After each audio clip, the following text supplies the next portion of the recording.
Hi everyone, good evening to all of you. Welcome to an academy. আজ আমরা আলোচনা করব অপশনাল হিস্ট্রির পার্ট 6। আজকের আলোচনায় এগেইন আমরা মডার্ন হিস্ট্রি থেকে কয়েকটি সিরিজ রাখবো। নেক্সট উইকে আমরা অ্যানশিয়েন্ট হিস্ট্রি থেকে আবার কয়েকটা পার্ট রাখবো, দেন এইভাবেই ঘুরিয়ে ফিরিয়ে আলোচনা করব। তোমরা যারা এখনো পর্যন্ত আমাদের এই চ্যানেলটিকে সাবস্ক্রাইব করোনি অবশ্যই সাবস্ক্রাইব করে নাও। শুক্রবার, শনিবার, রবিবার রাত্রিবেলা 10:30টার সময় তোমাদের সাথে এই সিরিজটি আমি এগিয়ে নিয়ে যাচ্ছি। তোমরা যারা এখনো পর্যন্ত আমাদের সাথে ক্লাসে যুক্ত হওনি তারা চাইলে আমাদের সাথে ক্লাসে যুক্ত হতে পারো। 12 মাসের সাবস্ক্রিপশন নিলে তোমরা 2 মাসের সাবস্ক্রিপশন অ্যাবসলিউটলি ফ্রি পেয়ে যাবে এবং এটি একটি লিমিটেড পিরিয়ড অফার তোমাদের জন্য। এবং ডিফারেন্ট ব্যাচ কোর্সেস তোমাদের জন্য লঞ্চ করা হবে এবং প্রত্যেকটি ব্যাচ কোর্সের মাধ্যমে তোমরা সুন্দরভাবে নিজেদেরকে প্রিপেয়ার করতে পারো। এখানে আলাদা আলাদা ক্লাসে এখানে WBCS প্রিলিমস 2021-কে মাথায় রেখে এখন আলাদাভাবে তোমাদের প্রিপারেশনটাকে আমরা ট্রাই করছি এনহ্যান্স করানোর। Full mock test, scholarship test রয়েছে। যারা প্রথম 3 জন র্যাঙ্ক করবেন তারা 1 ইয়ারের সাবস্ক্রিপশন পেয়ে যাবেন বা তার বেশিও পেতে পারেন। 4 থেকে 13 যারা র্যাঙ্ক করবে 75% সাবস্ক্রিপশন তারা ফ্রি অফ কস্ট হয়ে যাবে তাদের, এবং 14 থেকে 20-র মধ্যে যারা র্যাঙ্ক করবে 50% স্কলারশিপের অ্যামাউন্ট তাদেরকে পে করতে হবে না, সেটা 1 ইয়ার বা অ্যাভাব সব কিছুর ক্ষেত্রেই হতে পারে। তাই যদি মনে হয় আমাদের সাথে যুক্ত থাকতে চাও, এখানে তোমাদের জন্য কম্বাইন একটি ব্যাচ রয়েছে যেখানে ম্যাথমেটিক্স, অ্যারিথমেটিক, জিওমেট্রি, ট্রিগোনোমেট্রি প্রত্যেকটিকে একসাথে পড়ানো হবে এবং সুন্দরভাবে তোমরা প্রিপেয়ার করতে পারবে। এখানে আমাদের ক্লাসেও সাইকোলজি, হিস্ট্রি অপশনাল সিরিজ WBCS-কে টার্গেট করে তোমাদেরকে প্রোভাইড করা হচ্ছে এবং কম্প্রিহেন্সিভ কোর্স ল্যাঙ্গুয়েজ পেপারের জন্য তোমাদেরকে প্রোভাইড করা হচ্ছে কম্বাইনলি WBCS, WBPSI মেন্স এক্সামের জন্য। প্রত্যেকটি কোর্সের মাধ্যমে তোমরা আমাদের সাথে যুক্ত থেকে নিজেদের প্রিপারেশনকে সুন্দরভাবে এগিয়ে নিয়ে যেতে পারো। তোমাদের যদি মনে হয় তোমরা অঙ্কিতা লাইভ কোডটি ব্যবহার করতে পারো তোমাদের সাবস্ক্রিপশনের ক্ষেত্রে। এখানে যে সাবস্ক্রিপশনের কস্ট স্ট্রাকচার তোমাদেরকে প্রোভাইড করা রয়েছে সেই কস্ট স্ট্রাকচারের সাথে আরও 10% তোমরা ডিসকাউন্ট পেয়ে যাবে অঙ্কিতা লাইভ কোডটি ব্যবহার করলে। Complete syllabus, unlimited practice set, unlimited PDF note, regular doubt clearing সেশনসের মাধ্যমে তোমরা আমাদের সাথে যুক্ত থাকতে পারো এবং ডিফারেন্ট ক্লাস ফিচার্সের মাধ্যমে নিজেদেরকে সুন্দর করে প্রিপেয়ার করতে পারো। আজকের যে প্রশ্নটি রয়েছে সেটি WBCS 2017 মেন্সের কোশ্চেন, যেখানে লেখা রয়েছে how far it would be correct to state that Rammohan Roy was the father of modern India. So এখানে বলা হচ্ছে 20 নম্বরের একটা স্টেটমেন্ট তোমাদেরকে দেওয়া হয়েছে এবং যার দ্বারা তোমাদেরকে তোমাদের ভিউ জানানোর কথা বলা হচ্ছে। How far it would be correct to state Raja Rammohan রয়কে ফাদার অফ মডার্ন ইন্ডিয়া আমরা যে বলে থাকি তার যথার্থতা কি। সো এই প্রশ্নটি অলরেডি 2017-তে এসে গিয়েছে। তো রাজা রামমোহন রয় কিংবা রিলিজিয়াস সেই টাইমে যে লিফমেন্টগুলি হয়েছিল, সোশ্যাল একটা গ্রোথ হয়েছিল, কিংবা 1857-র যে মুভ হয়েছিল, প্রত্যেকটির মধ্যে আমরা দেখতে পাচ্ছি গ্রোথ এখানে সোসাইটির একটা থাকছে। এবং এই যে সোসাইটির এই যে গ্রোথ, এই গ্রোথের রেসপেক্টে আমরা যদি বলি যে আমাদের এই প্রশ্নটিকে সাজিয়ে লিখতে হবে, তাহলে রাজা রামমোহন রয়ের কন্ট্রিবিউশন লিখতে হবে। সো এটা তোমাদের হোমওয়ার্ক রইল। আমি একটা অন্য কোশ্চেন লিখে তোমাদের দেখাই, কিভাবে লিখবে সেটা বুঝতে পারবে, প্লাস সেই কোশ্চেনটিও তোমাদের জন্য পরীক্ষাতে আসতে পারে। দেখো, অপশনাল হিস্ট্রির এই যে সিরিজটা আমি এগিয়ে নিয়ে যাচ্ছি, প্লিজ সকলকে শেয়ার করো, নিজেরাও রোজ দেখো, নিজেদের মোটিভেশনটাকে টিকিয়ে রাখো, আদারওয়াইজ এই সিরিজগুলো কিন্তু আমরা কন্টিনিউ রাখতে পারবো না। আমি যে কোশ্চেনটি তোমাদেরকে এখানে পড়াবো সেটি হচ্ছে how far it would be correct to state the Bal Gangadhar Tilak was the father of Indian unrest. একই কোশ্চেন কিন্তু আমি ব্যক্তিত্বকে, ক্যারেক্টারকে বদলে দিয়েছি এবং একই রকম 20 নাম্বারই রেখেছি। এবং এই যে প্যাটার্নটি, এটি যে কোনো ক্যারেক্টারকে দিয়ে আসতে পারে, তাই জন্য তোমাদের বেশ খানিক জন, মোটামুটি অ্যাপ্রক্সিমেটলি আমরা বলতে পারি 20 থেকে 22 জন ক্যারেক্টারের এইরকম ডেটা একটু মাথায় রাখতে হবে, যার মধ্যে গান্ধীজিকে নিয়ে আমি যা তোমাদেরকে বলার বলে দিয়েছি। দরকার পড়লে গান্ধীজির আইডিওলজি নিয়ে পরে কখনো আবার ভাবা যাবে। এরকম বাল গঙ্গাধর তিলক, তারপরে রাজা রামমোহন রয়, বিদ্যাসাগর, স্বামী বিবেকানন্দ, রামকৃষ্ণ, এখানে পরমহংসদেব, এই টাইপের আরো প্রায় 20-22 জন, লালা লাজপত রায়, ভগৎ সিং, এই টাইপের কন্ট্রিবিউটরি কোশ্চেন তোমাদের জন্য আসতে পারে। জওহরলাল নেহেরু, তোমরা কিন্তু এনাদেরকে নিয়ে রেডি রাখবে। তোমরা যদি বলো আমি তোমাদের আনসার শিট রেডি করে দিতে পারি, বাট তার জন্য তোমাদেরও এখানে হেল্প দরকার, কন্টিনিউয়াস একটা লার্নিং প্রসেস দরকার, ভিডিওটিকে ভালোবাসা দরকার এবং ভিডিওটিকে শেয়ার করা দরকার। সো আমরা যদি কথা বলি, এই মুহূর্তে আমি কথা বলছি, তাই এই মুহূর্তের রেফারেন্সকে নিয়ে আমরা কথা বলছি। Prime minister Narendra Modi on August 1 paying tribute to one of the icon of freedom struggle, Bal Gangadhar Tilak, on his 100th death anniversary, saying his intellect, courage and idea of Swaraj continue to inspire people. দেখো কি সুন্দর একটা present সিচুয়েশনকে track করে আমি current ডেটার উপর base করে ইন্ট্রোডাকশনটা চট করে সেরে ফেললাম। তাহলে প্রাইম মিনিস্টার নরেন্দ্র মোদীজি আগস্টের 1 তারিখে ইন্ডিয়ান ফ্রিডম স্ট্রাগল বাল গঙ্গাধর তিলকের এখানে ওনাকে ট্রিবিউট জানিয়েছেন ওনার 100তম ডেথ অ্যানিভার্সারিতে, এবং ওনার যে ইন্টেলেকচুয়াল বিহেভিয়ার, ওনার যে কারেজ, ওনার যে আইডিয়া স্বরাজের, সেটি ইন্সপায়ার করেছে পিপলদেরকে। Tilak was born on July 23, 1856 at Chikhali village in Ratnagiri district. তো চিখালি ভিলেজ রত্নাগিরি ডিস্ট্রিক্টে তিলকের এখানে জন্ম হয়েছে এবং তিনি মৃত্যুবরণ করেছিলেন 1 August 1920 in Mumbai. Bal Gangadhar Tilak best remembered for his fight for Swaraj. তো Swaraj is my birthright and I shall have it, এই যে টার্মটা বাল গঙ্গাধর তিলককে নিয়ে আমরা বাল গঙ্গাধর তিলকের পিকচারটাকেই মেমোরাইজ করলে আমাদের মনে হয় কি সাথে সাথে এই লাইনটা চলে আসে।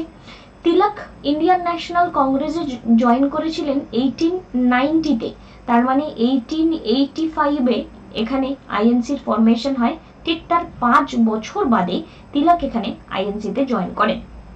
He soon started vocalizing his strong opposition to the moderate views of the party on self-rule.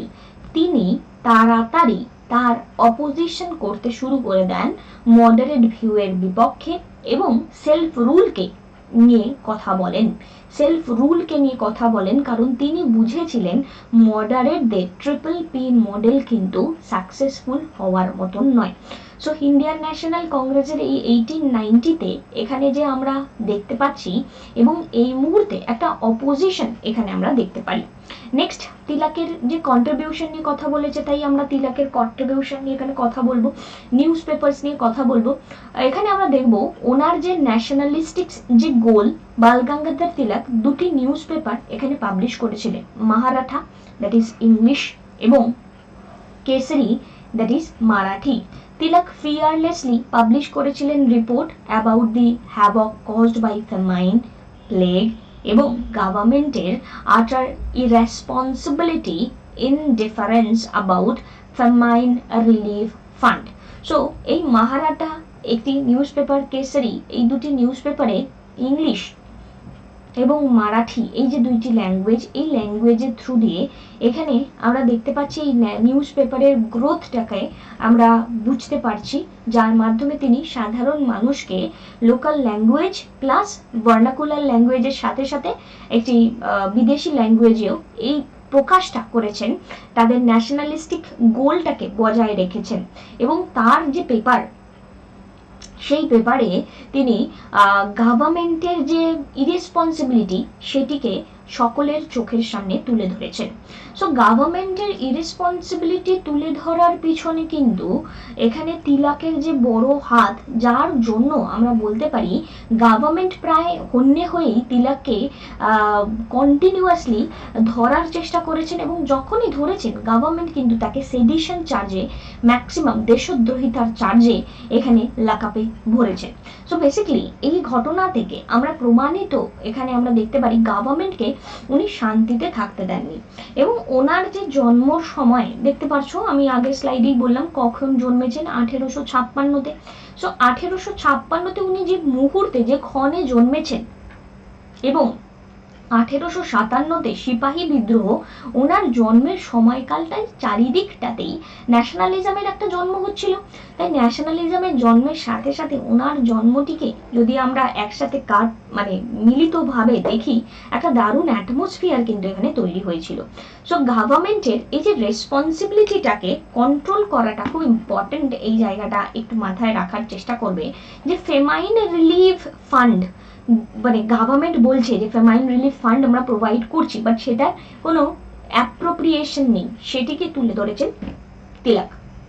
এবার কানেক্টেড উইথ দি মাসেস, দেখো তিলক এখানে যেই মুহূর্তে এসেছিলেন, তিলকের আগে যারা যারা এখানে আইএনসিতে ছিলেন বা আইএনসির সৃষ্টিকর্তা আমরা বলতে পারি, তারা প্রত্যেকেই এলাইট ক্লাস ছিলেন, তারা একটু বড় গোষ্ঠীর মানুষজন ছিলেন, এবং তাদের সাথে মাসেদের, সাধারণ মানুষের এটা বিস্তর অন্তর ছিল। আমরা যদি এখনকার পরিবেশ নিয়ে কথা বলি, আজকে আমাদের দেশের জিডিপির গ্রোথ বা ন্যাশনাল ইনকাম যদি ধরি, বা পার ক্যাপিটা ইনকামই ধরো না কেন, 10% লোক অত্যাধিক বেশি ইনকাম করে, আর 90% লোক গরিবী সীমার নিচে আছে। এই যে 90% লোকের জন্য গভর্নমেন্ট যদি স্কিম আনে, তাহলেই সেটা হিট করবে, আদারওয়াইজ 10%-এর জন্য করলে একটা স্পেসিফিক গোষ্ঠীর জন্য করা হবে, সেটা অ্যাটলিস্ট সামাজিক বলে কিছু হবে না। তো আইএনসি প্রথম দিকে এই 10%-কে ফোকাস করে এগোতো, তার কনস্টিটিউশনাল ডেভেলপমেন্টকে ফোকাস করে এগোতো। এই 90%-কে অ্যাট্রাক্ট করার মতন কিন্তু কেউ ছিল না। হ্যাঁ, তিলকও পুরোপুরি পারেননি, বাট তিলক চেষ্টা করেছেন, কারণ এই মাস পার্টিসিপেশনে সবচেয়ে বেশি এখানে গ্রোথ যিনি এনেছিলেন তিনিই হলেন Gandhiji.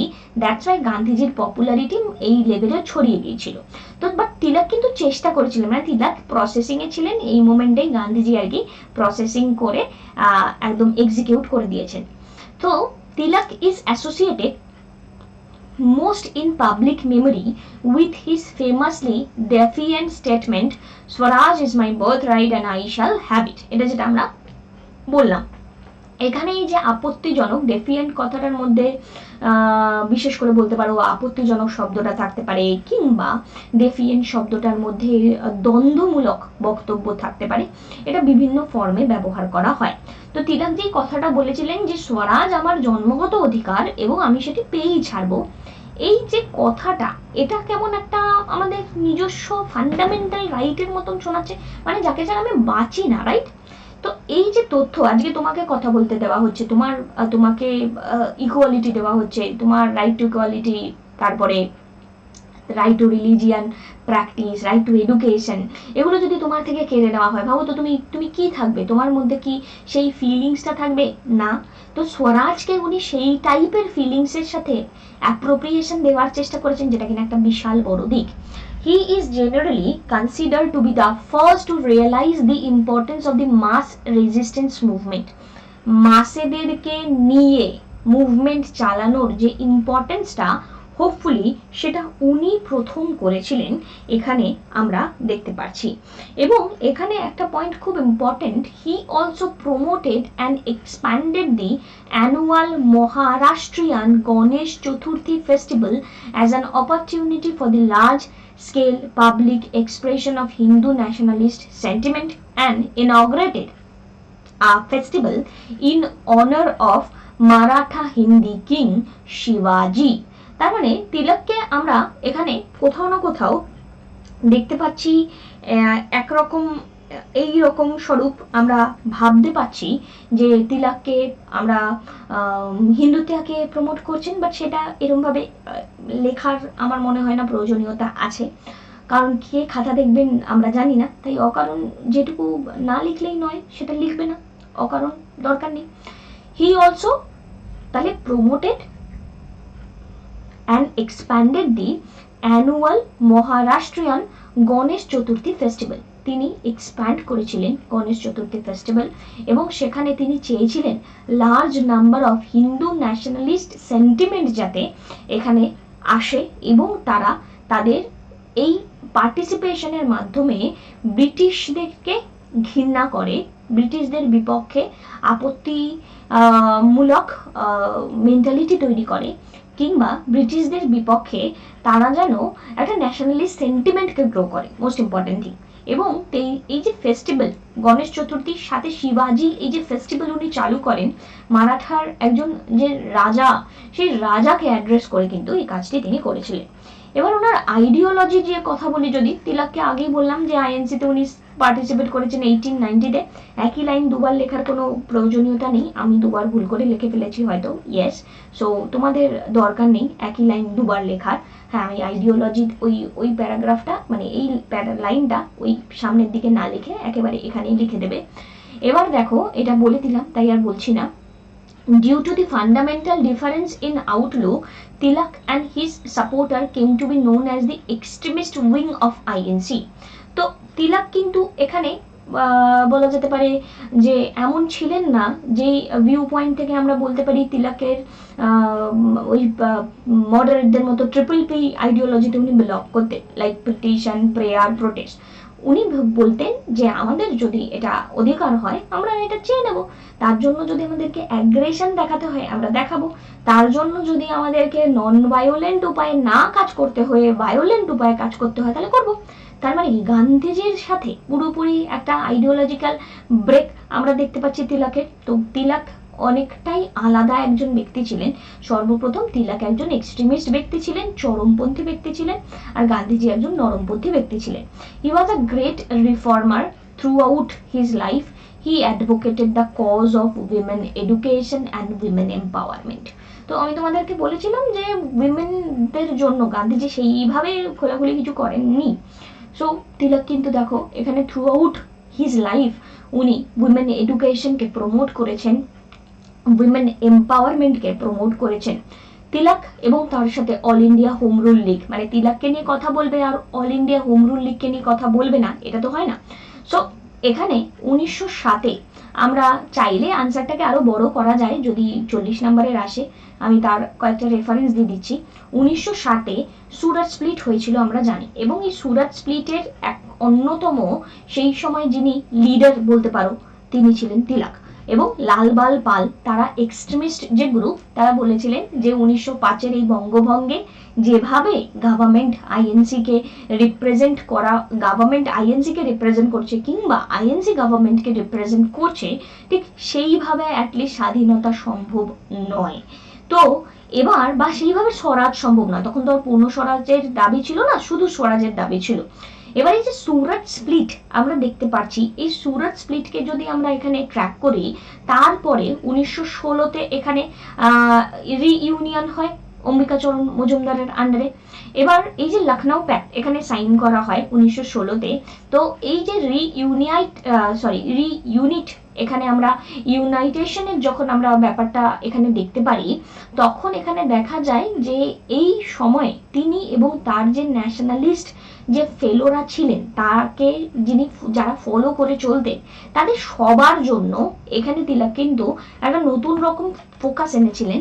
All India home rule League 1916, এবং অ্যানি বেসেন্ট সাথে ছিল, সাথে মোহাম্মদ আলী জিন্নাও কিন্তু এখানে ছিলেন। তিনি এই মুহূর্তে আইএনসিতে জয়েন করেছিলেন, but could not bring about reconciliation between the two opposite minded factions. Most important thing, এমন নয় কি তিলক এখানে জয়েন করে মডারেট হয়ে গেলেন, বা এখানে তিলক যখন এখানে জয়েন করলেন অন্যান্য গ্রুপ অফ পিপলরা এক্সট্রিমিস্ট হয়ে গেলেন, এরকম নয়। দুজনে একত্রিতভাবে নিজেদের আন্ডারস্ট্যান্ডিং এর মতন করে চলবে এবং ভবিষ্যতের এজেন্ডা নিয়ে চলবে, কারণ এই টাইমে মুসলিম লীগও জয়েন করে এবং মুসলিম লীগের সাথে একটা অন্যরকম ভাবনা চিন্তা এখানে আমরা দেখতে পারি। সো এই জায়গা থেকে তিলক এবং ওনার টিচিং গুলোকে আমরা একটু অ্যাড্রেস করবো। আমরা কিন্তু পুরোটা পড়ছি, ঠিক আছে? তো তিলক এখানে ভগবত গীতাকে ইন্টারপ্রিয়েট করেছিলেন এবং পার্টিকুলারলি কৃষ্ণ যে টিচিংটি দিয়েছিল অর্জুনকে, fight and kill his enemy, তার যে শত্রু তাদের বিপক্ষে লড়াই এবং তাদেরকে মৃত্যু পর্যন্ত নিয়ে যাওয়া, including many members of his family, because it is his duty to perform this dharma as call to activism।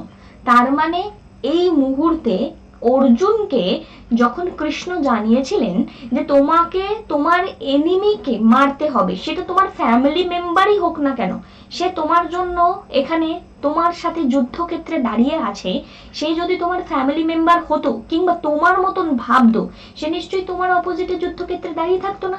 তার মানে সে তোমার মতন ভাবতে পারেনি। তাই তোমার মতন যদি সে ভাবতে না পারে, তোমার এনিমিকে যদি কিল তোমাকে করতে হয়, তাহলে কিন্তু তোমাকে তোমার আইডিওলজিকে মেনটেন করতে হবে, এরকম আমরা জানি। তাই এখানে তিলক বলেছিলেন যে আমার ধর্মকে আমি পারফর্ম করছি। গীতা আমাদের ধর্মগ্রন্থ, তো গীতাতেই বলেছে এনিমিদেরকে মেরে ফেলো। সেখানে আমার ভায়োলেন্স থাকলেও কি নন ভায়োলেন্ট থাকলাম তাতে কি আসে যায়, এটা ছিল তিলকের view. For him Bhagavad Gita is a work that extol karma yoga or the yoga of action. তো কর্ম, এখানে কর্মের যে দিকটা, সেটা তার মতে ভগবদ গীতা তারই একটি কাজ ছিল। তিনি ফাউন্ডিং ফাদার ছিলেন ডেকান এডুকেশন সোসাইটি, যেটি 1884-তে তিনি ফাউন্ড করেছিলেন। সোসাইটি, এই যে সোসাইটি এস্টাবলিশ করেছিল তারা ফার্গুসন কলেজ 1885-তে পোস্ট সেকেন্ডারি স্টাডির জন্য, এবং তিলক সেখানে ম্যাথামেটিক্স পড়াতেন। কি দারুণ একটা ক্যারেক্টারিস্টিক্স, একদিকে লড়াই করছেন, একদিকে ছাত্রদেরকে তৈরি করছেন। কারণ ছাত্রদের তৈরি করাটাও কিন্তু একটা অন্য রকম লড়াইয়ের পর্যায়ে এখানে থাকে। নেক্সট এখানে ওনার মেজর কন্ট্রিবিউশন যদি আমরা এখানে দেখি, ওনার famous declaration Swaraj is my birthright and I shall have it, এখানে ইন্সপিরেশন হিসেবে কাজ করেছে ফিউচার রিভলিউশনারিদের ইন্ডিয়ান ফ্রিডম স্ট্রাগলে। ওনাকে ফাদার অফ ইন্ডিয়ান আনরেস্ট বলা হয়েছে, এবং এই father of Indian unrest British গভর্নমেন্টরা ওনাকে বলেছেন, এবং ওনার ফলোয়াররা ওনাকে লোকমান্য বলেছেন, বিকজ প্রত্যেকে ওনাকে মানতেন। ওনার বিভিন্ন আর্টিকেল, তার আর্টিকেলের দ্বারা ইন্সপায়ার হয়ে চাপেকার ব্রাদার্সরা তারা অ্যাসাসিনেশন করেছিল সেই সময়কার কমিশনার র্যান্ড এবং আইরেস্টকে, এবং সেটি 1897-এর সময় ঘটেছিল। এবং আশা করি তোমরা র্যান্ডের কেস জানো। যারা জানো না তাদেরকে বলবো ডেসক্রিপশনে আমার প্রোফাইলের সাথে যুক্ত থাকো, অঙ্কিতা লাইভের সাথে কানেক্টেড থাকো এবং রেগুলারিটি মেনটেন করো আমাদের সাথে প্লাসে জয়েন হয়ে গিয়ে নিজেদের আন্ডারস্ট্যান্ডিংকে ক্লিয়ার করো। As a result of this, Tilak was imprisoned for 18 months on sedition charges for inciting murder. এখানে এটা কেটে গেছে, এটা ইনসাইটিং মার্ডার মানে উনি উত্তেজনা দিয়েছিলেন, বা উনি আর কি বলা যেতে পারে বাইরে থেকে ইন্ধন জুগিয়েছিলেন এই চাপেকার ব্রাদার্সেরকে, র্যান্ড এবং আইরেস্টকে মারার জন্য। তাই জন্য তাকে দেশদ্রোহিতার চার্জে 18 মাসের জন্য জেলে নিয়ে যাওয়া হয়। যখন Lord Curzon viceroy of India এখানে পার্টিশন করলো বেঙ্গলকে, তিলক স্ট্রংলি বেঙ্গলিদের যে ডিমান্ড সেটিকে সাপোর্ট করেছিল যে পার্টিশনকে বন্ধ করা উচিত, পার্টিশন হওয়া উচিত না। তারপরে যখন 1907-এ ডিভিশন হলো এবং 1907-এর ডিভিশনে আইডিওলজিক্যাল ডিফারেন্স হয়ে গেল, সেই মুহূর্তে গভর্নমেন্ট আবার সুযোগ পেল। তখন গভর্নমেন্ট মান্দালায় জেলে ওনাকে নিয়ে গেলেন, এবং সেই মান্দালায় জেলে তিলক সেটেল ডাউন করে তার ম্যাগনাম ওপাস শ্রীমদ ভগবদ গীতা রহস্য, সিক্রেট অফ দি ভগবদ গীতা, যাকে ভগবদ গীতা বা গীতা রহস্য নামে আমরা জানি, যিনি এখানে বুঝিয়েছিলেন হিন্দুর যে অরিজিনাল যে ধর্মগ্রন্থ রয়েছে সেই ধর্মগ্রন্থের অরিজিনাল এক্সপোজিশনটা কি, অরিজিনাল এক্সট্রাকশনটা কি, মানে তার মূল কথাটা কি, তিনি এই বইটির মধ্যে আমাদেরকে বুঝিয়েছেন। তো তিলকের greatness lies in the fact that he work tirelessly for uniting the Indian people against the British rule। তিনি কন্টিনিউয়াসলি চেষ্টা করেছেন ব্রিটিশ রুলের বিপক্ষে মানুষজনকে ইউনাইটেড করার। সো এই ছিল আমার আলোচনা। তোমাদের এখানে বলবো যে আমি প্যারাগ্রাফ ওয়াইজ তোমাদেরকে এখানে আলোচনাটা করলাম, এবং বাল গঙ্গাধর তিলক ফাদার অফ ইন্ডিয়ান আনরেস্ট, আরও তোমাদের ভিউ পয়েন্ট যদি থাকে কমেন্ট সেকশনে জানাও, এবং তোমরা এই কোশ্চেনটিকে অবশ্যই লেখার চেষ্টা করো। সুস্থ থাকো, ভালো থাকো, পড়তে থাকো। ডেসক্রিপশনে আমাদের প্রোফাইলের লিঙ্ক প্রোভাইড করা রয়েছে। এই কোর্সটি চলছে অনগোয়িং, আরও প্রচুর কোর্সেস আসছে আমার অন্যান্য এডুকেটরের।